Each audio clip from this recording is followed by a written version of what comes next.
Magandang umaga po sa bawat isa. Bago po tayo magsimula ngayong umagang ito, samahan niyo po ako habang pinabasa ang sinasabi sa mga awit, Kabanata 66, verse 1 hanggang 8. Verse 1, sumigaw sa galak ang mga nilalang at purihin ang Diyos na may kagalakan. Wagas na papuri sa Kanya'y ibigay, awitan siya at luwalhatiin siya. Ito ang sabihin sa Diyos na dakila, ang mga gawa mo ay kahanga-hanga. Yuyuko sa takot ang mga kaaway dahilan sa taglay mong kapangyarihan. Verse 4, ang lahat sa lupa ika'y sinasamba, awit ng papuri yaong kinakanta. Ang iyong pangalay pinupuri nila. Ang ginawa ng Diyos, lapit at pagmasdan ng kahanga-hangang ginawa sa tanan, naging tuyong lupa kahit nakaragatan, mga ninuno natin doon dumaan. Doon naramdaman, labis na kagalakan. Verse 7, makapangyarihang hari kailanman, siya'y nagmamasid magpakailanman. Kaya huwag magtatangkang sa kanya ay lumaban. Verse 8, ang lahat ng bansa'y magpuri sa Diyos, inyong iparinig, papuring malugod. Tayo po ay manalangin. Aming Diyos amang nasa langit, Panginoon, isang magandang umaga po ang bati namin sa iyo at maraming salamat dahil binigyan mo po kami ng panibagong araw at ng panibagong pagkakataon para masamba ka dito sa lugar na ito, Panginoon. Salamat, Lord, dahil patuloy naming nararanasan ang kabutihan mo, ang walang hanggang pag-ibig mo, ang patuloy na pagsama mo sa aming araw-araw na buhay, Lord God. Dumaan man yung bagyo, Panginoon, patuloy naming naranasan yung protection mo, Lord God. Yung provision mo para sa bawat isa sa amin, Panginoon, bagamat may mga naapektuhan ng bagyo, but still, we're experiencing your grace, your love, Panginoon, your provision, Lord God, and your guidance, Panginoon. Maraming salamat kasi binigyan mo kami ng magandang araw ngayong umagang ito at naniniwala kami na makakatagpo ka namin sa lugar na ito, Panginoon. Amin pong dalangin, Lord, sa mga oras na ito, kung may nakikita ka pong karumihan sa aming mga puso, mga bagay na nagawa namin sa jaman o hindi, ito po yung nilalapit namin sa iyo at hinihingi ng kapatawaran. At minsan pa, Lord, dalangin namin na gawin mo kaming karapat-dapat na sumamba sa iyo sa Espiritu at sa katotohanan, Panginoon. Gawin mo kaming karapat-dapat upang maabot ang kariyan mo dyan sa langit, Panginoon, at gawin mo kaming karapat-dapat na sumamba at paglingkuran ka sa araw na ito at sa araw-araw ng aming mga buhay. Lord, amin pong dinadalangin sa mga oras na ito ang gagawin naming pagsamba sa iyo. Nawa maging kaluguran ito, Panginoon, sa harapan mo. Gamitin mo ang iyong mga lingkod, Panginoon, na pinili upang maglingkod sa iyo, upang ilit ang congregation na ito, Lord God, sa pagsamba sa iyo. Panginoon, nilalapit namin sa iyo ang aming praise and worship team sa kanilang pangunguna sa aming pagsamba sa umagang ito. Tunay nga, Lord God, empower mo po sila, Panginoon. Tunay nga, as they lead the worship, Lord, maabot nawa namin ang iyong kalooban dyan sa langit, Lord. Dalangin din po namin ang mensaheng aming mapapakinggan sa umagang ito. Nawa, ito po'y matanim sa aming puso at magamit namin sa araw-araw naming buhay, Lord God. Be with us as we worship you this day, Panginoon, at tunay nga, ikaw yung patuloy na maluwalhati, makita sa aming mga buhay, Panginoon. Purihin ka po at patuloy na ikaw ang may taas at madakila sa aming mga buhay, Panginoon. Maraming salamat po. Ito po ang aming dalangin sa pangalan ni Jesus. Amen.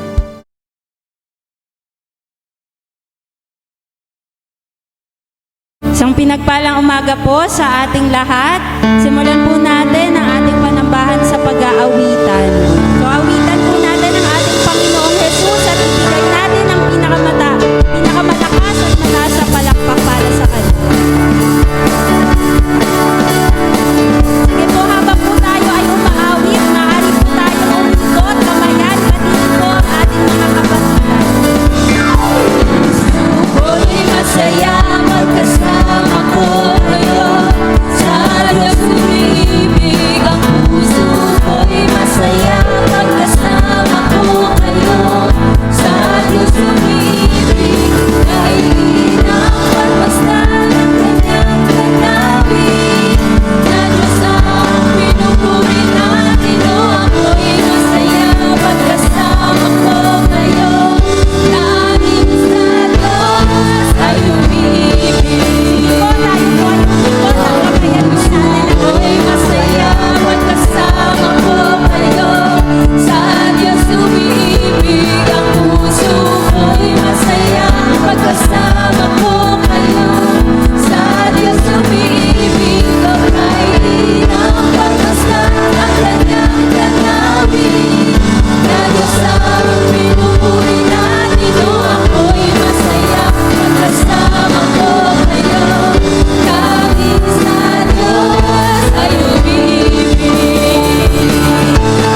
Wala nang iba katulad mo.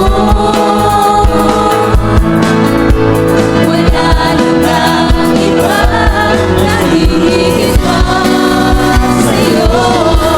Ikaw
mag-aawit sa ating Panginoong Hesus. Awitin po natin itong awitin na ito na may paglapit at pagsusumamo sa ating Panginoong Hesus. Tayo po ay magpakumbaba sa kanyang harapan, sa kanyang ngalan. Tunay nga na dakila ang ating Panginoong Hesus at siya lang ang karapat-dapat na ating purihin.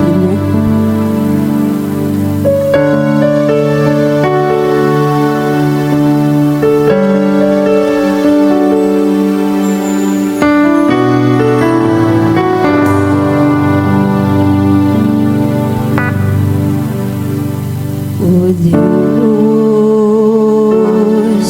Ikaw ang tunay na dakila sa mundo. Ikaw ang haring nagmahal ng tulad ko. Ginawa mong lahat, pag-ibig mo ay tapat at wagas. O Diyos, wala nang papantay sa kabutihan mo. Ang ngalan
salamat po for your grace. Maraming salamat, Panginoon, sa paggabay mo sa bawat isa, sa proteksyon, Lord, na ibinigay mo sa bawat isa, sa nagdaang bagyo, Lord God.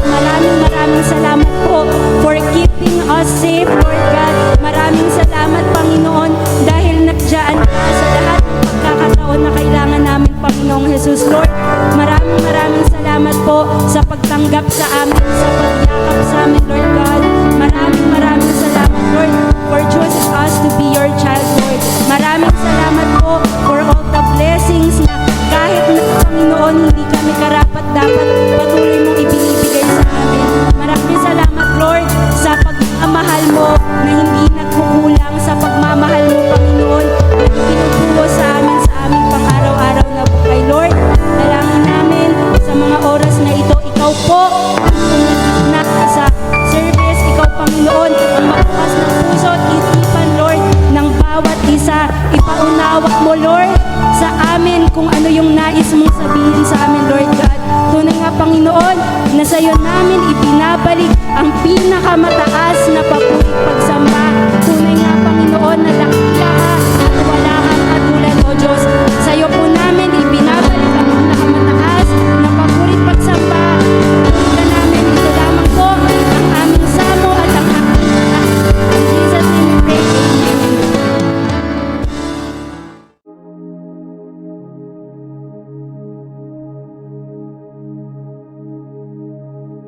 Sige po, tayo po ay magpasalamat sa ating dakila at mapagpalang Diyos na siyang nagkakaloob ng mga bagay at patuloy na sa atin po ay kumakalinga. Yan. Happy birthday po sa mga nag-birthday at anniversary.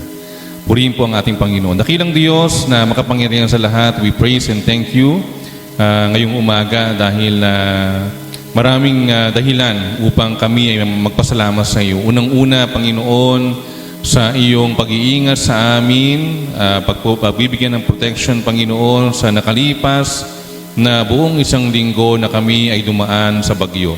Salamat po, Panginoon, dahil ikaw ang aming Diyos na nag-iingat.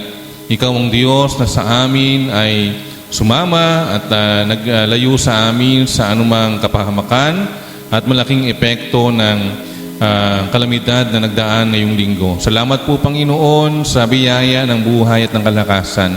Salamat, O Diyos, dahil dumirinig ka sa panalangin ng bawat isa. Salamat po, Panginoon, sa mga sandaling ito na iyong ipinadarama sa amin na ikaw ang aming Diyos na siyang sa amin ay nag-iingat at nagbibigay ng proteksyon. Salamat din po, Panginoon, sa mga taon ng buhay, kaarawan na ibinibigay mo sa bawat isa na yung mga anak na nag-celebrate ng kanilang birthday. Salamat po, Panginoon, dahil laging sapat ang iyong biyaya. Tunay po, Panginoon, na lagi mong pinapatunayan sa amin na ikaw ang Diyos na pinanggagalingan ng buhay.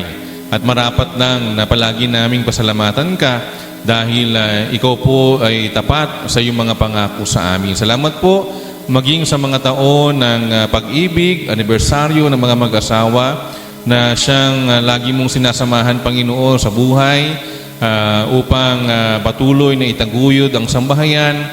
Salamat dahil sa kabila ng mga anumang mga pagsubok ng buhay bilang mag-asawa, naroon, Panginoon, ang iyong katapatan at ang iyong pagpapagitna, Panginoon, at pagbibigay ng pag-ibig sa bawat isa upang ang bawat taon ng buhay na itinatagal ng buhay ng mga mag-asawa, Panginoon, ay lalo na lumalalim ang pag-ibig na nanggagaling at mumula po sa iyo. Salamat po sa iyong pagbibigay ng kalakasan, kagalingan sa mga dumaan sa karamdaman. Salamat po, Panginoon, dahil ikaw ang aming Jehovah Rapha, ang aming dakilang manggagamot. Ikaw ang Diyos na nagbibigay, Panginoon, ng kagalingan, gumagawa ng himala sa buhay ng iyong mga anak.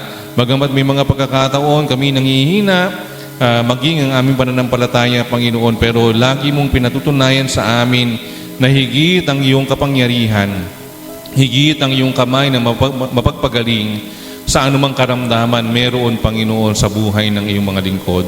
Salamat po, Panginoon, sa pagtugon mo sa mga panalangin. Salamat, Panginoon, sa pagbibigay ng karunungan, ng kalakasan, Salamat po, Panginoon, dahil sa kabila ng anumang mga pagsubok ng buhay, nariyan ka, Panginoon, at pinalalakas kami, Panginoon, sinasamahan kami na magtagumpay sa buhay. Salamat sa mga opportunities. Salamat dahil lahat ng bagay ay iyong nilalakip-lakip upang makita namin, Panginoon, ang biyaya mo sa buhay namin sa iba't ibang kaparaanan. Salamat po maging sa mga pagsubok ng buhay. Alam namin, Panginoon, sa panahon ng kalungkutan, sa panahon ng pighati, sa panahon, Panginoon, na kami ay sinusubok sa lahat ng aspeto ng buhay, naririyan ka, Panginoon, at gumagabay sa amin, nagpapalakas sa amin, Panginoon, at patuloy na nakabantay sa amin sa anumang aming mga gagawin, Panginoon. Sa umaga pong ito, O Diyos, sama-sama kami nagpupuri sa iyo. Anumang bagay ang laman ng aming mga puso, kami man, Panginoon, ay narito sa unahan o kami man ay nakaupo sa aming mga upuan ngayon, dinggin mo, Panginoon, ang aming pagpupuri, ang aming mga pagpapasalamat at tawa sa pamamagitan ng pagkapatong ng kamay na iyong lingkod, iyong igawad sa iyong mga lingkod at sa iyong mga anak na ngayon nagpapasalamat ang iyong pong basbas at pagpapala.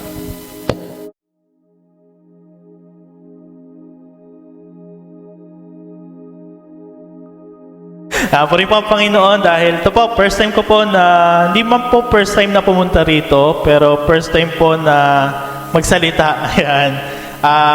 Actually po, kasama ko po mother ko dito dahil madalas din po ako sa Cavite City dahil meron po ako ninang dito na nung buo pa po yung lumang palengke. Ayan. So lagi po kami napunta, meron po siyang tinda ng mga merienda po doon, no? Yung mga spaghetti o ano man po yung mga merienda.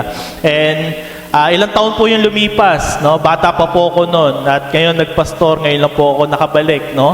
Ang huling punta ko po rito ay nagkaroon ng meeting lang po yung distrito at ito po uli yung pangalawa sa ngayon bilang pastor, ngayon po yung pangalawang pagbisita ko po uli sa inyong iglesia. No? Puri po ang Panginoon, no? Dahil muli po na nakabisita at magagamit ng Panginoon upang magpahayag ng kanyang salita. Actually po, nung second Sunday po, ito po yung ating District Exchange Pulpit.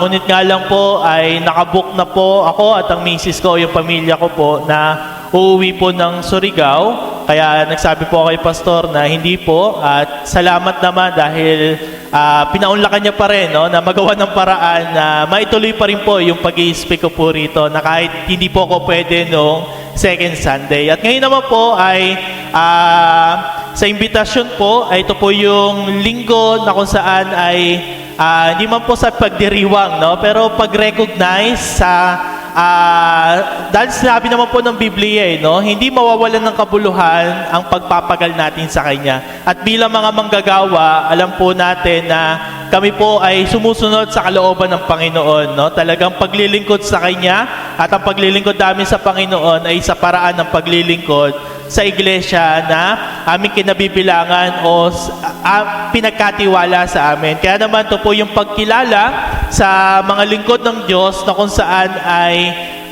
mabigyan natin na kahit sa, hindi naman po, alam ko po, no, maalaga kayo sa inyong manggagawa, no? Pero ito yung araw na kung saan ay pagkilala o paggunita sa buhay nila na kung saan ay patuloy na ginagamit ng Panginoon at patuloy nating i-encourage sila na mas magamit pa uli ng Panginoon sa maraming bagay na paglilingkod sa Kanya. Pero hindi lang po ito para sa kanila. Kasi baka umuwi yung iba, no? Sabihin, ay para sa pastor lang pa yan, baka uwi na pala. De, pero ito po ay tinuturo sa atin. Alam niyo po, ang konsepto na iniwan sa atin ng Panginoon at iniwan niya rin kay Pedro at ipinapasa sa bawat iglesia na ang relationship ng mga pastor ay literally as shepherd. At alam nyo naman po na ang shepherd, ano po yung pangunahing kanilang inaalagaan? Ay yung mga tupa, no? At tayo po as a body of Christ, kinikilala bilang mga tupa ng Panginoon. Pwede po ba pakicheck yung katabi nyo kung mukhang tupa yan? Kasi po dalawang klase lang naman ng hayop. Sa huling araw, paghihiwalayin ng Panginoon ang tupa at ano po yung isa? Kambing. Ano po mangyayari sa kambing? Paparusahan. At sino po yung pagpapalain at makakasama sa kaharian ng Diyos? Ang mga tupa. Kaya check nyo po yung katabi nyo kung tupa yan, no? Baka kambing yan, biro lang po, no? Pero alam natin, as bilang mga anak ng Diyos, tayo po ay kabilang bilang tupa ng ating Panginoon. Kaya yung topic natin, the shepherd and the sheep, na mapag-aaralan natin sa John chapter 10, na kung saan ay itinuturo ng Panginoon yung kahalagahan ng pastol. Siyempre, ang Panginoong Yesus ang ating mabuti at dakilang pastol, at yung mga pastor po, kasi sa iba po ay hindi pinaniniwalaan ng mga pastor kasi hindi naman daw hindi naman daw yan biblical, no? Pero ang pastor po ay hango sa shepherd, no? O pastol, no? Na kung saan ay ginagamit ng Panginoon na ang pangunahing responsibilidad ay alagaan ang mga tupa, no? At bakit po ba kailangan nating i-recognize o minsan ma-appreciate din natin yung mga pastor na, alam ko po, no, pag tinignan yung katabi dito po sa inyong bulletin, no, ang dami na rin pong dumaan na inyong mga pastor sa inyong iglesia. At isang patunay ito na pinagpapala ng Diyos ang karidad dahil sa paglipas ng panahon, nananatili pa rin at patuloy na ipinapakilala ang Panginoong Yesus dito po sa Cavite City. Amen po ba? Patuloy niyo po bang ipinapakilala ang Panginoong Yesus? Kaya kayo po ang ilaw ng Cavite City na ang layunin po ay patuloy na maabot ang mga taga Cavite City po rito. Kaya nawa maging hamon po ito sa atin, no? Tingnan po natin, no?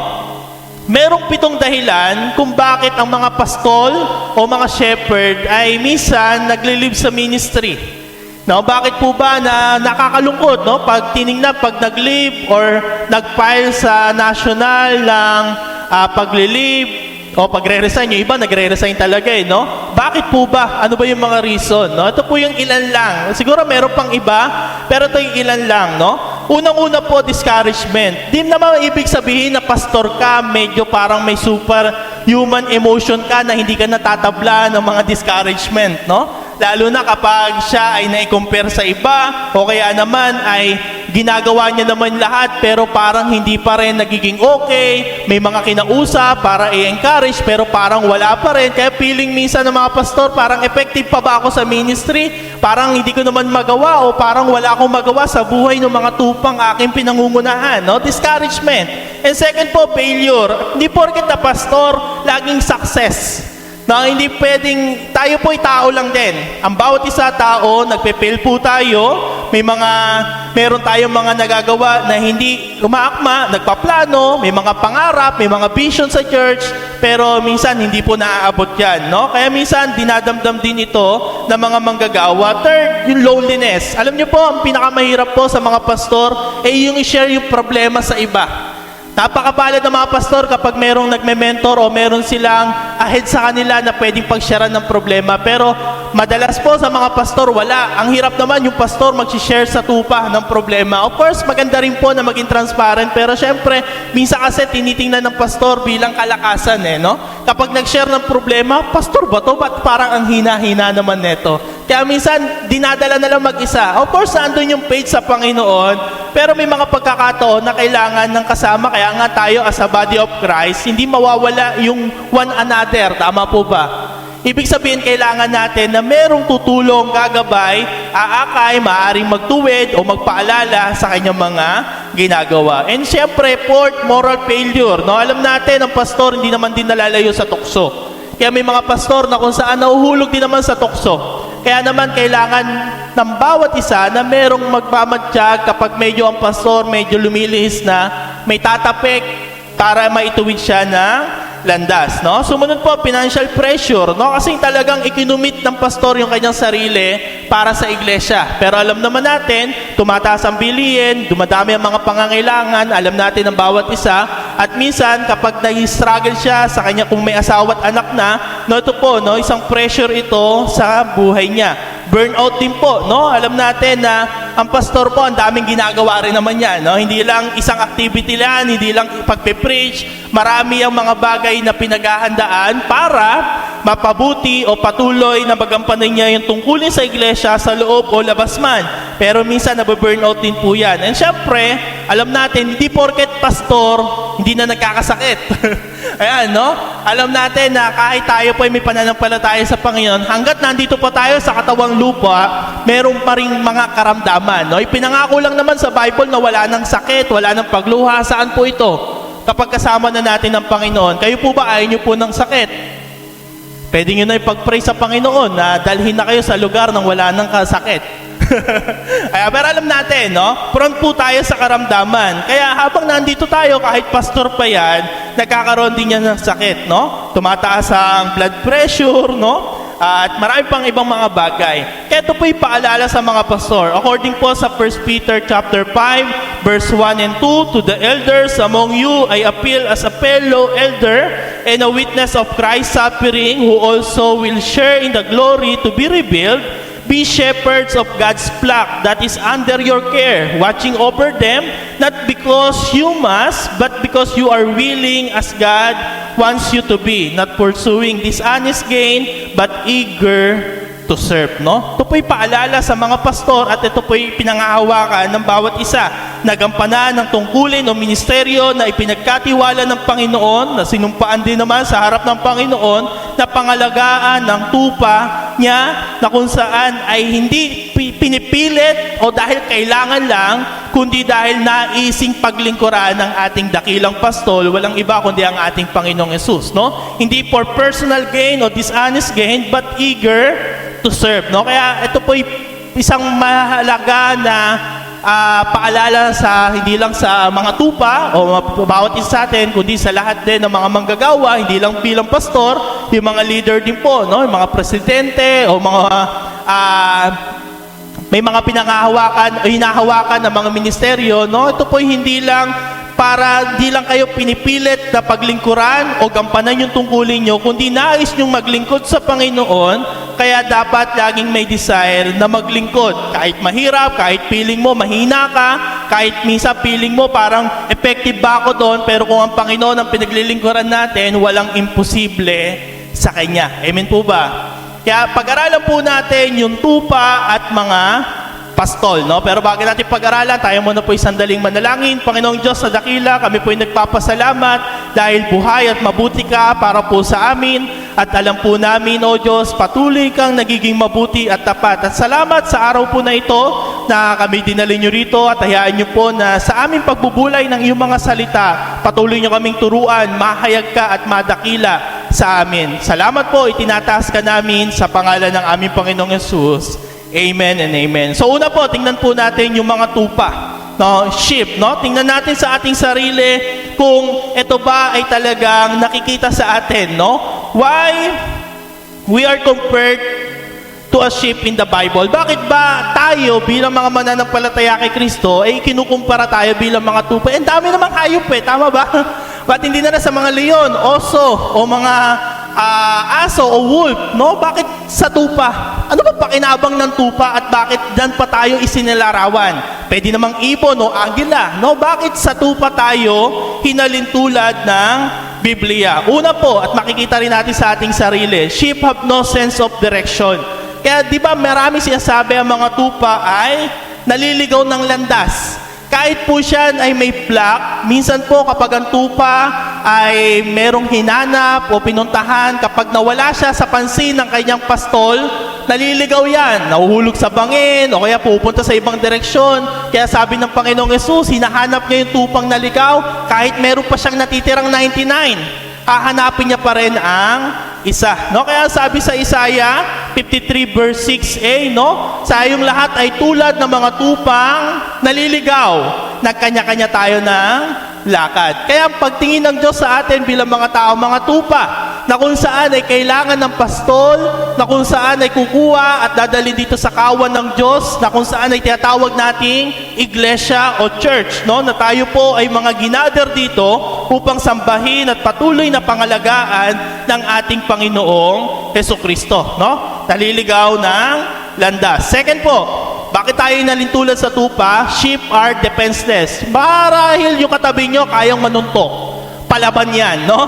Pero bilang tupa, in reality, sila po yung mga defenseless na hindi nila kayang protektahan ang kanilang sarili. Hindi yan tumatahol.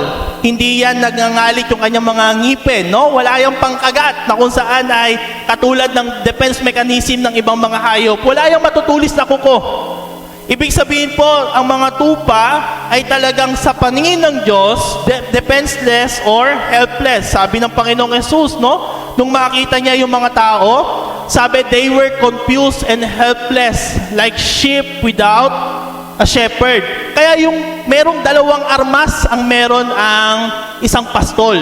Bukod sa tirador, no? Meron dalawa yung kahoy, no? Yung staff and rod, no? Yung staff po may parang pa-jay sa dulo, na kung saan kapag pumupunta ng ibang landas ang tupa, inahatak yan sa leeg, no? Para dalhin doon sa tamang dadaanan. At yung isa naman po, yung rod, ito'y parang panghambalos, na kung saan ay kapag merong matitigas na kalaban o kaya mga mababangis na hayop, ito yung pinanghahampas niya o hinahagis, pantaboy, no? Ibig sabihin talagang kailangan natin na may mangangalaga at magpoprotekta sa atin as tupa, no? At ito po, parang kidding aside lang to, pero pag ang tupa po medyo malago yung kanyang balahibo, kapag yan tumaob, no? Hindi yan basta-basta nakakabangon. So, sheep can get up without help, no? Kaya kailangan po yan na merong tutulong, no? Parang isang isang turtle na bumaliktad o kaya naman yung ipis na bumaliktad, no? Ang hirap yan tumayo, no? Ganyan din po nangyayari.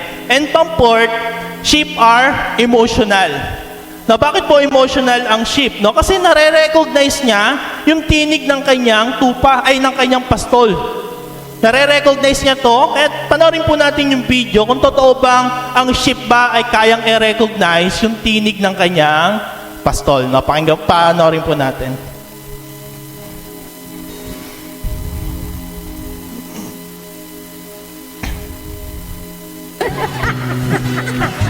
One more time.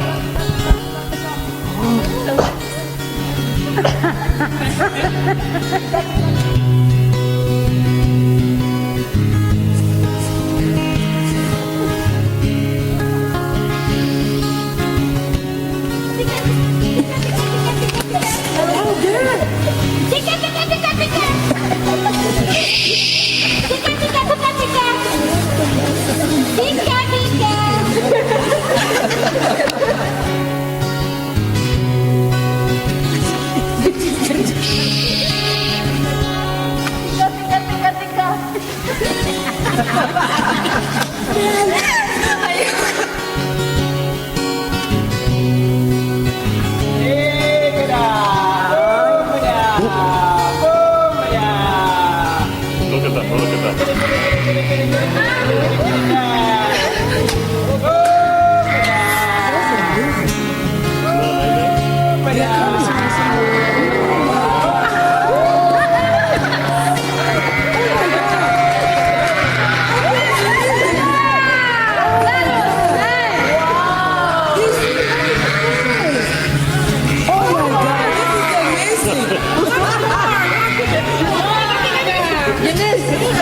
This scared them. Yeah, Eunice made him go away. Was that cool or what? So, nakita po natin, no, sa video, may mga sumubok, no? Siguro, hindi magaling sumigaw yung iba, no? Pero, hindi ko po alam kung ano lengguwahe na ginamit nila, no? Pero tinresting nila kung paano tinatawag nung shepherd yung kanyang mga sheep, no? Pero nakita po natin yung unang sigaw pa lang nung shepherd, yung ibang sheep tumigil sa pagkain sa damo. No, napatayo, no? Parang parang ba yun, parang kilala ko yun, At nung tinawag ng tinawag, isa-isa na silang lumalapit, no? Nakita po natin na kung saan ay ang sheep talagang kaya tayo inalintulad sa tupa dahil alam natin na kailangan natin na meron tayong susundin. At walang iba kundi yung nais ng Panginoon para sa atin. Kaya dapat maging aware tayo sa mga tinig o mga naririnig natin. Ito ba ay galing sa ating dakilang pastol, walang iba ang ating Panginoon, o sa ibang mga pastol na kung saan ay mamaya pag-aaralan natin ano ba yung mga uri ng mga pastol na ito, no? And pangliba, ay sheep are not meant to carry burdens, no? Kaya nga tinuturo sa atin sa Bible, ipagkatiwala natin sa Panginoon yung ating mga suliranin, no? Kaya sa 1 Peter nga, sa ibang version, cast on all your anxiety, no? Sa Panginoon, ibig sabihin, no, hihagis na yon, no? Ibigay talaga sa Panginoon. Huwag nating pilitin na tayo ang magbuhat ng mga problema o suliranin natin. Yung iba kasi ang pananaw, problema mo yan, bahala ka dyan, no? Ayokong pakialaman ng Panginoon sa plano niya sa buhay mo, no? Pero kailangan natin ng gagabay. At yan po yung isa sa mga ministry ng mga pastor na makinig at patuloy na damayan kayo sa inyong mga pinagdadaanan, no? And pang-anim, sheep lacks of discernment. Alam natin ang discernment po, nararanasan ito ng isang tupa kapag siya'y puspos ng banal na espiritu. Lalo na kapag siya ay willing sumunod, makinig sa paalala ng kanyang shepherd. At maraming pagkakataon sa buhay natin na wala tayong discernment. Bakit po? Dito natin may ma-identify ito no? Pag wala tayong discernment. Kapag ang masama, nagiging mabuti na sa'yo. At yung mabuti, nagiging masama. Ibig sabihin, yung mabuting payo para sa iyo, minamasama mo. No? At yung paalala sa iyo, parang feeling mo, sinasaktan ka nila. Hindi po. Kaya kailangan na talagang may gabay. No? At kailangan nating makinig sa payo, paalala ng ating mga pastol. No? And 7, kaya tayo nalintulad sa tupa dahil tayo po'y mahalaga. Alam niyo po, ang tupa, hindi lang naman niya panghandog sa dambana ng Diyos eh. Yan ay isang pangunahin na tawag po doon, no? Yung hayop sa panahon ng Biblia, ng mga Israelita, kasi sila yung mga farmer din, no? At sa panahon ng ating Panginoong Jesucristo, no? Pangunahing kanilang produkto na mahalaga sa tupa, ano po yung kanyang balahibo, yung kanyang karne, maging yung kanyang gatas ay napakahalaga nito at mamahalin po ito. At kaya tayo nalintulad sa tupa, ibig sabihin, mahalaga tayo sa ating Diyos, sa Panginoong Yesus. Tama po ba? Pakisabi sa katabi mo, mahalaga ka sa Diyos. No, wag nating mamaliitin yung ating sarili, wag nating tatanggalan ng value yung ating buhay kasi mahalaga tayo sa Diyos. Ang sabi sa Corinthians, no? Binili tayo ng Diyos sa isang na isang mahalagang salapi, no? Na hindi kayang bilhin ng ginto o ng pilak. Kundi ano yung pinambili sa atin ng Diyos? Yung dugo mismo ng kanyang kaisa-isang anak. Kaya sabi, yung ating katawan ay templo na ng banal na espiritu, no? Wag nating hayaang sayangin, itapon, kundi pahalagahan natin ito kasi mahalaga ito sa Diyos. Maaaring tingin ng iba sa iyo, hindi ka mahalaga. Maaaring tingin mo sa sarili mo, hindi ka mahalaga, pero sa mata ng Diyos, mahalaga ka. Tupa tayo sa paningin ng Diyos, hindi lang basta tupa. Mahalagang tupa tayo para sa Diyos, no? 8, sabi, sheep cannot take care for themselves, no? Hindi katulad ng ibang hayop, pag may sugat, dinidilaan hanggang gumaling. No, yung pusa, di ba, yung aso, kapag abot, no? Pero ang sheep, hindi po, pinababayaan lang. Kaya lumalala yung kanyang mga sugat. Pero bilang tupa, kailangan nating dumepende sa mga pastol na kung saan mag-aalaga, maglalagay ng mga gamot, benda, at may bubuhat, aagapay sa'yo dahil yan naman ang naisin ng Diyos para sa atin. And panghuli po, sheep are innocent. Kasi isa yan sa pangunahing binibigay ng Diyos na kung saan ay isa sa itinuturing na banal o kaaya-aya sa paningin ng Diyos. Kaya yung sheep ang isang pangunahin na paghandog sa Diyos, lalo na kapag ito'y Lamb of God, na kung saan ay pinaisang taong gulang na flawless, pure, holy, o isang kalugod-lugod sa Diyos, walang dungis, walang kasalanan at kaaya-aya sa ating Diyos, no? Kaya naman tayo po'y mahalaga sa Kanya. Yan po yung ating katangian bilang mga tupa ng ating Panginoon. Kaya wag nating tanggalan ng value yung ating sarili. Hindi lang tayo basta tupa, mahalaga tayo sa tupa, pero bilang tupa, kailangan nating maging dependent. Dependent sa Panginoon, dependent sa ating iglesia na mangangalaga, tutulong sa atin para tayo'y magabayan, no? Wag natin sabihin, kaya ko na to. Huwag niyo akong pakialaman, no? Alam niyo po, yung mga ganong kaisipan, yan yung madalas na mas nauhulog sa pagkakasala at disgrasya. No? Tayo tupa na kailangan dumepende. Unang-una, syempre, sa ating dakilang pastol, walang iba ko ating Panginoong Yesus, at sa pangangalaga na ibinigay ng Diyos sa ating iglesia upang kayo po ay pangalagaan. Ang layunin po ng church at ng mga manggagawa, turuan kayo, gabayan kayo, akayin kayo sa tamang landas. Pero ang inyong pananagutan ay sumunod at magpaturo. No? Pero kung tayo po ay nagiging asal kambing, ano pong ginagawa ng kambing? Sumusuwag ng sumusuwag. No? Bakit ako? No? Ibig sabihin ayaw magpaturo, no? Tingnan naman po natin yung shepherd. The shepherd to the sheep, no? May tatlo po na klase ng tao na na-encounter ng tupa. Ano po yon? Unang-una po yung mga magnanakaw. Ano po sabi ng Panginoon sa John chapter 10 verse 1? Tandaan ninyo ito, ang pumapasok sa kulungan ng mga tupa nang hindi sa pinto nagdaraan, kundi umaakyat sa di dapat pagdaanan ay magnanakaw at tulisan.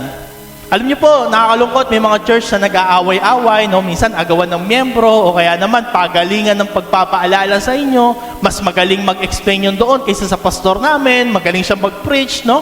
Pero tingnan natin, ito ba ay, hindi ko po ginajudge sila, ha? Pero dapat nasa proseso. Tayo po sa UNIDA may proseso kung lilipat man tayo sa ibang church, eh. No? Paalam sa pastor, sa church, no? Bago lumipat ng maayos, hindi yung mukhang mas maganda yung church doon, mas maaliwalas, no? May doon na lang ako, no? Pero alam natin, naglipa na sa ating bansa at ang dami ng relihiyon. At ang paalala ng Diyos, may mga relihiyon na hindi para maglingkod sa Panginoon, kundi para iligaw tayo ng landas. Kaya describe ng Bible sa mga bulaang guro at pastor, ano po? Isang mga asong gubat na nag-anyong tupa. No, kaya maging maingat tayo sa ating pinapakinggan. Kung ito ay paninira sa iba, maging aware tayo. Baka ito yung mga magnanakaw at tulisan na ang hadikain ay wasakin ang iglesia ng Diyos, yung kawan ng Diyos, no, para dalhin sa kapahamakan yung kanyang mga tupa. At sumunod po, pangalawang tao na makikita natin sa may encounter ng mga tupa ay yung mga hired. No, alam niyo po sa ibang bansa, mga pastor, parang mga na lang po yan, no? Mga hina-hired, no? Nagpapasa ng resume, tapos 2 to 3 years ka lang, no? Ito yung iyong sweldo, no? Parang trabahador na lang siya. Pero tayo po sa UNIDA, isang highest ordinance na ang katangian ng pastor na maglingkod hindi sa simbahan, kundi sa Panginoon, na kung saan ay anuman yung aming tinatanggap, ito'y pinagpapasalamat namin sa Panginoon, no? Pero tingnan natin yung katangian na kapag ang isang pastol ay ang kanyang konsepto, trabaho ko lang ito. Ano po yung ginagawa niya? Pakibasa nga po mga kapatid, John chapter 10 verse 12 to 13. Pakibasa po.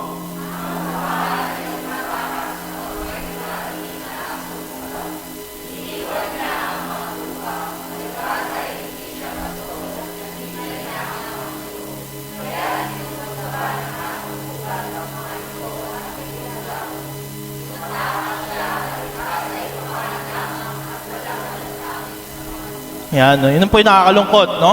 Kapag ang napunta na pastor o naka-encounter tayo na ganitong pastol na nangiiwan sa ere, no? Parang ganun po, no? May sabihin, mga hired lang po ito.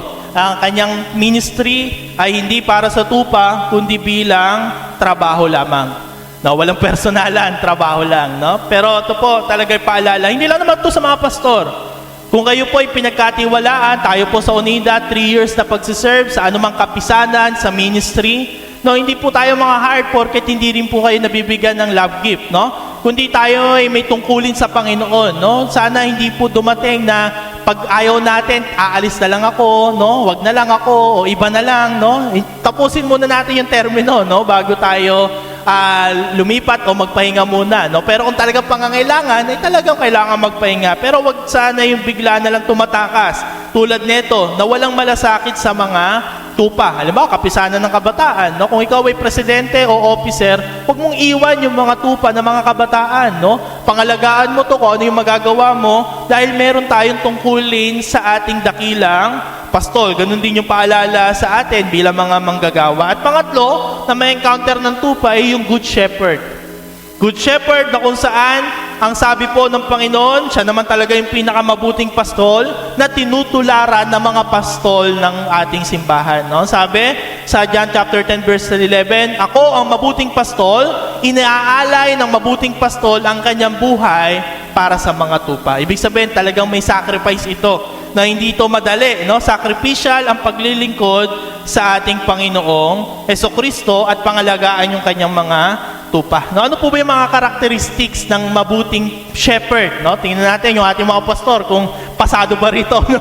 Hindi no po para ano po, no? Paalala lang po, no? Una po, he protects.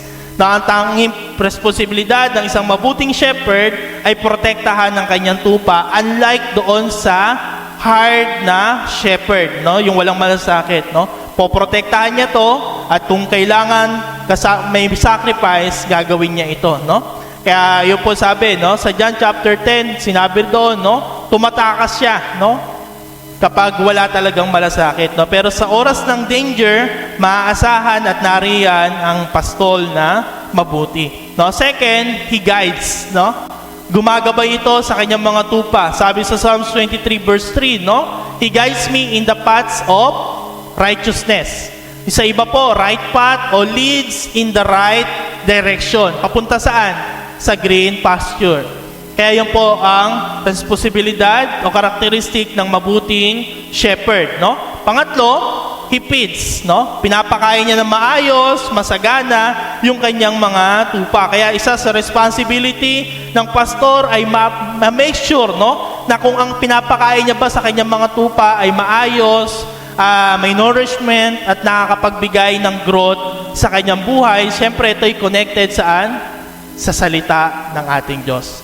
Kaya kung ang ating shepherd ay talagang naising kayong ituwid sa salita ng Diyos, namnamin natin ang itinuturo ng Panginoon sa pamamagitan niya.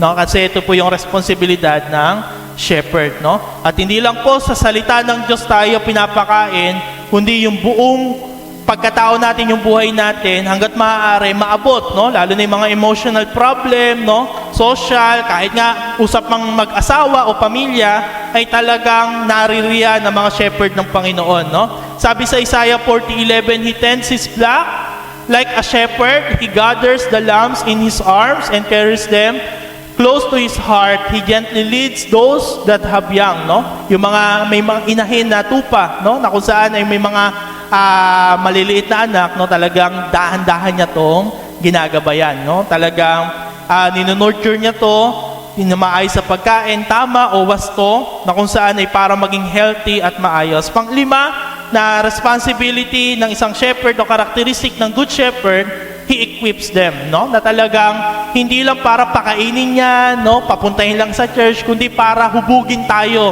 sa disenyo ng nais ng ating Panginoong Hesukristo, no? Sabi sa Hebrews 13:20-21, now may the God of peace, who through the blood of eternal covenant brought back from the dead our Lord Jesus, the great shepherd of the sheep, no? Sino yung ating great shepherd? Ang ating Panginoong Hesukristo. So ano yung pwedeng dapat niyang gawin sa atin? Sabi, equip you with everything good for doing His will. Kaya kung kayo po ay itinutuwid, kayo ay hinuhubog, may nakikita na paraan para kayo'y magamit sa iglesia o sa simbahan ng Diyos, magpagamit tayo, magpaturo tayo, kasi ito yung responsibilidad ng mga pastor, na kayo po ay akayin, dalhin sa isang landasin na kung saan ay gawin ang kalooban niya para sa atin. And may He work in us what is pleasing to Him, through Jesus Christ, to whom be glory forever and ever. Amen. No? Na talagang ano man ang gagawin natin sa simbahan, hindi kayo nagsiserve para sa pastor, hindi sa konsilyo ng church, kundi para sa ating Panginoon. Kaya talagang hindi lang po kayo naririto para maging tagapakinig lang o attendee lang ng simbahan, kundi ang naisin sa inyo ay hubugin kayo sa paraan o nais ng Panginoon para sa iyo. Pakitapik ngayon katabi mo, kapatid, ready ka bang magpa-equip o magpahubog? Kasi yan ang plano ng Diyos para sa atin. Kaya kung merong itinitrain sa inyo o sinasabihan, kapatid, pwede ikaw ba manguna? Pwede ba ikaw mag-alaga? Ikaw ang gumabay na ito? Gawin natin ito, hindi para sa kanya. Hindi huwag sasabihin, pastor, ako na naman. Pwede bang iba na lang? Pwede bang huwag na lang ako? Alam niyo po, lahat ng sinasabi namin hindi para sa aming credit, no? Kundi para sa Panginoon yan. Kasi yan ang nais ng Panginoon para sa inyo. I-equip tayo sa nais ng Panginoon para sa atin. Na yung pagpe-pray, pag-share ng Word of God, pangunguna sa worship service o ministry sa ating pagsamba, pag-evangelize, pag-small group, pag-visitation, lahat po yan. Hindi porket sheep tayo ay puro alaga na lang tayo. No? Dinedevelop tayo sa nais ng Panginoon para sa atin. So yung sheep, yung shepherd, and panghuli po, the sheep to shepherd. Ito'y paalala lang po sa atin. No? According sa 1 Timothy chapter 5 verse 17, let the elders who rule well be considered worthy of double honor, especially those who labor in preaching and teaching. And sabi rito, elder. Pero ang elder, ang pangunahing trabaho ng mga elder sa mga iglesia po sa New Testament ay alagaan ng bawat simbahan. At ano po trabaho ng elder na sinasabi dito? In preaching and teaching. Sino gumagawa po niyan? Ang mga pastor. Yung mga shepherd ng Panginoon. Kaya ano po yung ministry ng sheep sa shepherd natin? Bagamat nakita natin kung gaano tayo kahalaga, na tayo dapat dependent sa Panginoon, at nakita po natin yung responsibility ng shepherd to sheep, kayo rin po merong magagawa para sa shepherd. Nagagawin nyo ito para sa Panginoon bilang pagpapasalamat sa buhay nila na ginagamit o pinahiram para po sa inyo. So nakita po natin yung word na double honor. Ano po ibig sabihin po niyan na makikita po natin? Maaaring ito po ay yung non-material honor. As a sheep, hindi naman po ito laging material na bagay, hindi po ito laging pera. Ano ba, pwede ko ibigay sa pastor? Pera ba? Ano ba mga bagay? Na, una po natin tingnan yung non-material na pwede nating magawa bilang pagkilala sa ating mga pastor. So nakita po natin dyan, sabi dyan, should be respected. Kaya una po yung pagrespeto. Nare-respeto ba natin yung ating mga pastor, yung mga shepherd, mga tagapanguna na hinirang ng Diyos para sa atin? No, isang paalala po ito sa atin. Sabi ng 1 Thessalonians 5:12, mga kapatid, ipinapakuusap namin na igalang ninyo ang mga nagpapakahirap sa pamamahala at pagtuturo sa inyo alang-alang sa Panginoon. Malawak po ang respect. No? Yung respect hindi po na magbe-bless, no? Yung respect na kung saan ay nire-respeto natin yung salita niya, nire-respeto natin yung planuhin niya para sa church at sa bawat isa. Hindi yung tayo po yung number one na taga-usig, taga-kontra, no? Isa po yun, no? Yung pag-respect. Pero kung meron naman talagang dapat ituwid, gawin natin lahat ng bagay ng may pagmamahal at pagkakaisa, no? Pero yung pagrespeto, wag nating aalisin, no? Dahil yan po, napakahalaga po niyan, no? And second, yung pagsasubmit sa kanila. Ang pagpapasabit natin, syempre, una sa Panginoon at sumunod sa kanila bilang pinagkatiwalaan ng ating Panginoon. Nakita na sa video na nakikinig ang tupa sa kanyang shepherd, no? Sabi sa John 10:27, ayan, sabi po rito, no? My sheep listen to my voice, I know them and they follow me. Na isa sa katangian ng pag-submit ay yung pakikinig at pagsunod sa tinig ng ating shepherd, no? Kaya tayo sumunod, no? Huwag tayong laging kontra, huwag tayong paatras, pa-back out, no? Sumunod tayo. At sa pagsunod, alam natin napakahalaga po yan kasi pag binasa natin ng Bible, napakahalaga ang pagsunod. May pagpapala sa pagsunod at syempre, may consequences sa pagsuway. No? Kaya napakahalaga po niyan, magpasubmit at magpaturo tayo. No? Sabi sa Hebrews 13:17, pakibasa nga po.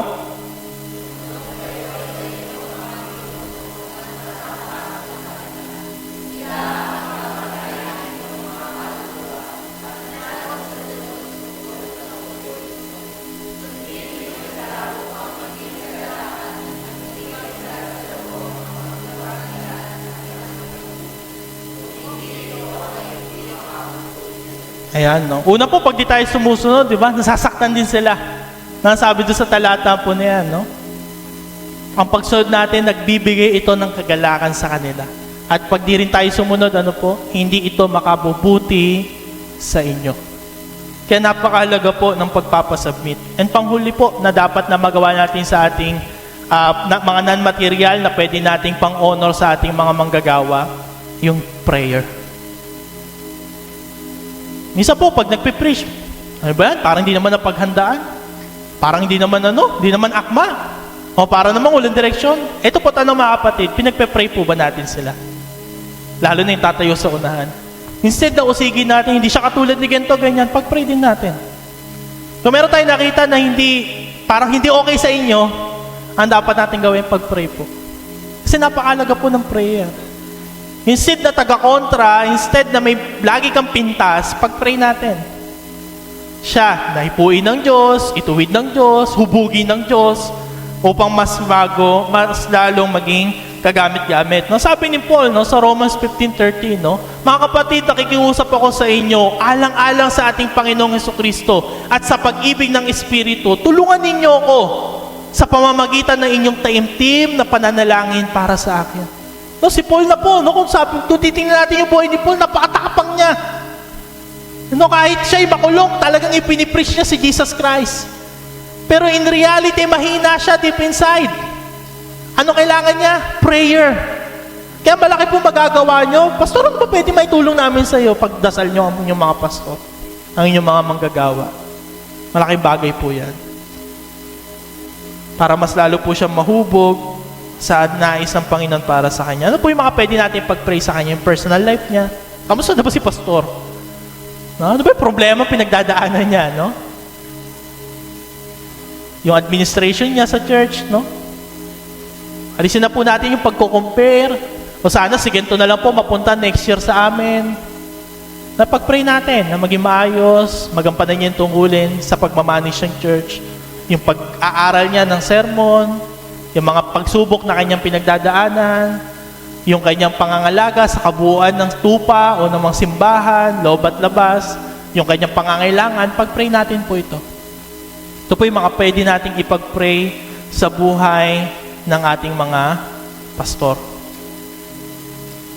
Kaya kung meron tayong mga naririnig na hindi maganda sa mga pastor, pag-pray natin ito at i-make sure muna natin na maging totoo. Kasi parang normal na sa mga Pilipino, no, na magkaroon ng chismis, no? Iwasan sana natin sa simbahan yung mga chismis. Ay, ganito pala si pastor, alam mo ba si ganito, ganyan. Kung may mga ganito po tayo narinig, pag-pray natin, no? Ayusin natin, no? Kaya may paalala rin naman po ang Bible, no? Do not listen to an accusation against an elder unless it is confirmed by 2 or 3 witnesses. Na yung elder po, yung pastor din po yan, yung tutukoy po. Kaya kung meron tayong magagawa, ayusin natin yan. And syempre, yung the material honor. So yung non-material, yung ating pag-respect, pag-submit, at yung pag-pray, syempre hindi po mawawala rin yung material honor. Pero syempre, hindi lang po dito talaga nakatingin ng mga manggagawa. Pero ito rin yung pwede nating magawa, no? Na kung saan ay pwede nating ibigay. Nang sabi ni Jesus, don't move around from home to home, stay in one place, eating and drinking what they provide. No, kung ano man yung ibigay sa inyo, tanggapin ninyo. Kung ano pakain sa inyo, yun yung pakain nyo. Don't hesitate to accept hospitality because those who work deserve their pay.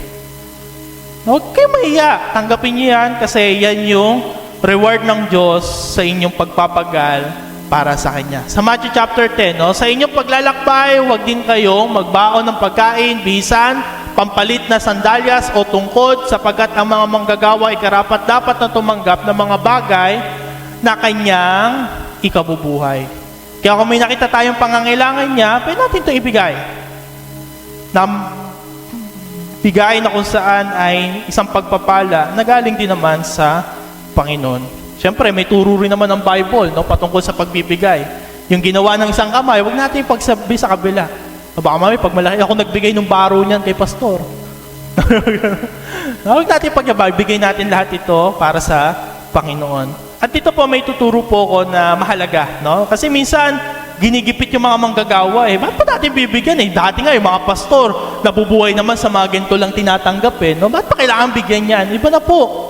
Lumilipas yung panahon, yung dating nabibili ng mga centavos, ngayon, yung centavos na, pag kayo sinuklian, parang ayaw niya nang tanggapin eh. Tama po ba? Pero nung araw, yung centavos, marami ka na mabibili. Alam natin, tumataas at talagang maraming pangangailangan ng tao. Ganon din po ang mga manggagawa. No? Sabi sa 1 Timothy 5:18, no? Sapagkat sinasabi ng kasulatan, huwag mong bubusalan ng bibig ng baka habang ito'y gumigiig. Nasusulat din, karapat-dapat lamang na bayaran ang mga manggagawa. Sa Deuteronomy po ito binanggit, no? Huwag ninyong bubusalan ng bibig ng baka habang ito'y gumigiig. Ano po ba yung pag-iig, no? Pag sila'y nag-harvest ng trigo, yung parang pagliliglig, no? Kumbaga sa atin palay kasi, no? Inaalis yung, mga butil-butil doon sa may mismong tangkay. Tapos ang ginagawa natin dito, kultura natin, binibilad natin sa arawan. Kung kayo may machine, mas madali, no? Pero sa kanila, mano-mano. At ang tagagiik nila, walang iba, yung baka. Na merong bato doon, tapos may kahoy nakalagay doon sa balikat ng baka, umiikot yung baka. No? Kapag naliliglig na, lalagyan uli, tatanggalin, ganun po ang ginagawa. Ano po ibig sabihin ng busal? Takpan yung bibig. Kasi nakita po natin doon sa previous picture, pwedeng ang thinking ng mga manggagawa o may-ari, baka hindi maglakad yung baka kasi kakain eh. Di ba? Yung mga nalalaglag doon sa habang siya'y nag-iikot, baka tumigil yung baka. Kaya yung ginagawa ng iba, nilalagyan nila ng takip yung bibig para dare-diretso siyang magtrabaho. Mamaya ka na kumain, magtrabaho ka muna. Na ganun po yung thinking nila. Pero ang sabi ng Bible, huwag natin gagawin yan.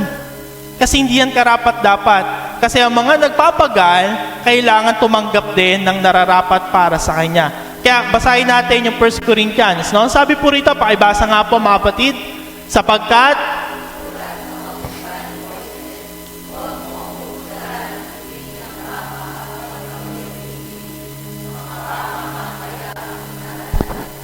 yan, kayo po ay sumagot. Mga baka ba talaga ang inaalala ng Diyos?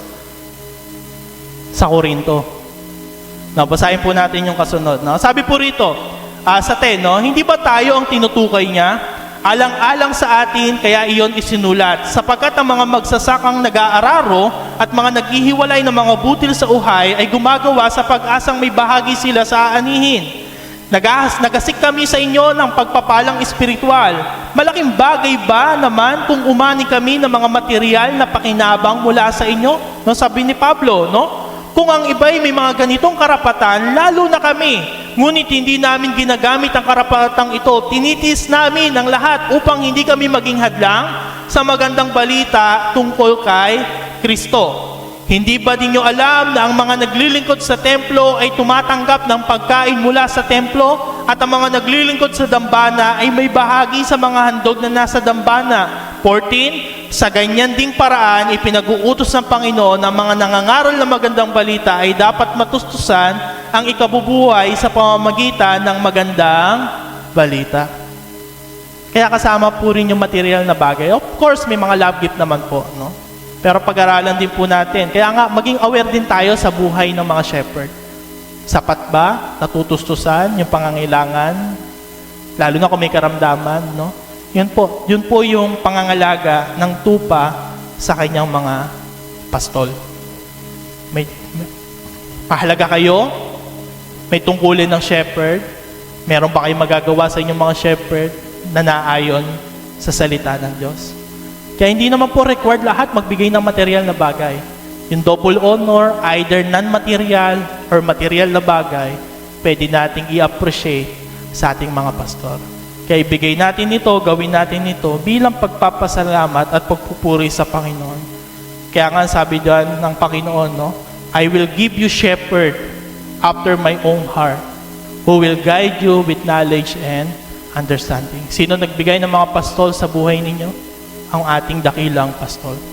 Kaya alagaan natin, or kung may magagawa tayo para sa kanila, gawin natin ito na ginagawa natin sa ating Panginoon. Sa ating pagtatapos po, ngayong pastor's appreciation o worker's appreciation, paano mo maipapakita ang iyong pag-honor sa kanya o sa kanila?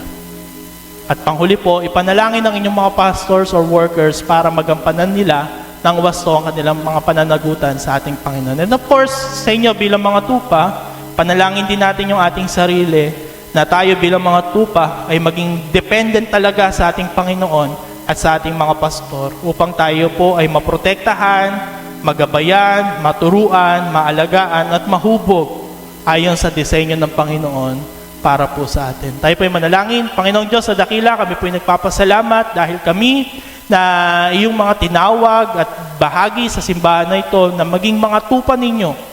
Salamat dahil itinuro niyo po sa amin kung gaano kami kahalaga sa iyo.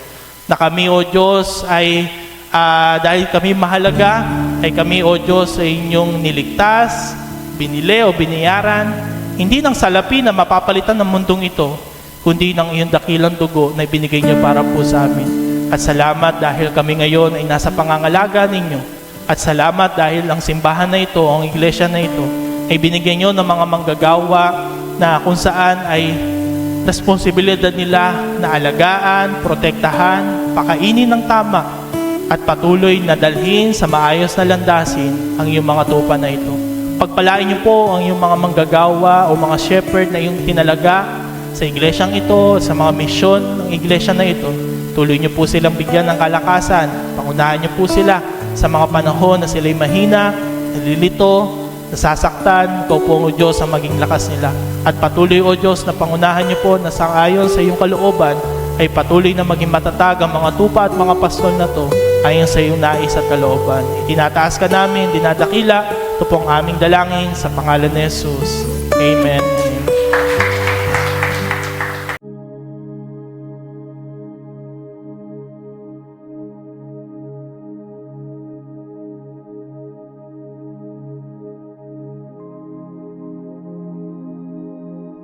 Panginoong Diyos, sa dakila, muli kami po ay nagpapasalamat sa iyong katapatan at kabutihan na kami po ay dinala nyo sa iglesia nyo upang ikaw po ay aming nasamba. Ay nalugod sa pagsamba na aming nagawa ngayong umaga po na ito. Salamat dahil patuloy na ikaw ay buhay at mabuti, tapat sa amin, na nanatili o Diyos na wagas ang iyong pagmamahal. At muli ay darating po uli ang panibagong linggo sa buhay ng bawat isa. Di po namin alam ano man ang aming pakikibaka na aming mararanasan o mangyayari. Ngunit kami o Diyos ay may kapanatagan dahil kasama ka namin at ang pangako nyo hindi nyo kami pababayaan. Kaya nawa ang iyong mga salita ay magsilbing lakas at pagpapala sa amin na kami inyong mga tupa na pinapahalagahan at naisin niyo po sa amin na patuloy kaming dumepende sangayon sa iyong mga pangako, sa iyong katapatan at ikaw na aming Diyos ng aming mga buhay. Kaya patuloy o Diyos na ikaw po ang maging lakas at pagpapala sa buhay ng iyong mga anak na ito. At alam po namin o Diyos na ikaw ang magbibigay sa amin ng karunungan sa mga panahon na hindi po kami makapagdesisyon ng tama o hindi po namin alam kung paano namin haharapin ang aming mga pakikibaka. Kaya hindi, ikaw rin ang magbibigay sa amin ng lakas o Diyos upang sa gayon ay makayanan namin anuman ang mga hamon. Kaya patuloy na iba yung pagpapala at pag-iingat ang patuloy niyo pong igawad sa iyong mga anak po na ito at sa mga nagtatrabaho, ikaw po magbigay sa kanila ng kalakasan at karunungan na gagamitin nila sa kanilang pagtatrabaho, sa may mga negosyo, patuloy niyo pong pagpalain ang kanilang negosyo o Diyos na gawin niyo po sila maging matapat na negosyante at patuloy na ikaw po magbigay sa kanila ng mga pagpapala na maayos, na kita, na tutugon sa kanilang mga pangangailangan at mga layunin o Diyos. Ngayon din, pagpalain niyo po ang mga estudyante na patuloy na bigyan sila ng karunungan at katyagaan sa kanilang pag-aaral at maging bukas sa kanilang buhay ang mga pangarap na nais niyo o Diyos na kanilang matupad. At ngayon din, sa bawat anak ninyo na naririto sa kanilang mga tahanan ng bawat pamilya ay patuloy niyo pong igawad ang patuloy na pagkakaisa, pagmamahalan at higit sa lahat, gawin niyo po ang buhay ng iyong mga anak na ito na maging ilaw sa sanlibutan ito saan man sila pumunta, ano man ang kanilang gagawin sa panibagong linggong ito, nawa makita sa kanilang buhay na ikaw o Diyos ang kanilang Panginoon na magbibigay liwanag upang sa gayon ay mapapurihan ka sa paraan ng kanilang pamumuhay. Lahat pong ito sa iyo po namin pinagkakatiwala. Ito po ang aming dalangin sa pangalan ni Jesus. Amen and amen.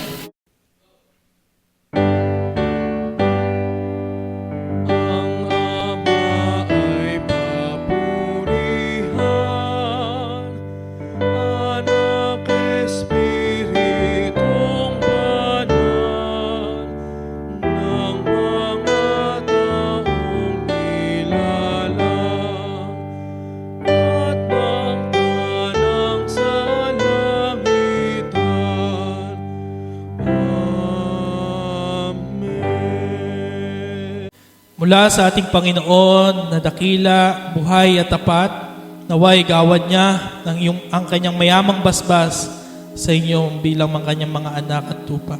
Ang Diyos na nagbigay sa atin ng pag-asa, ang magkaloob nawa sa inyo ng kagalakan at kapayapaan at sa pananalig upang sumagana kayo sa pag-asa na nagmumula sa Kanya sa pamamagitan ng kapangyarihan ng banal na Espiritu, purihin ang ating Panginoong Yesus.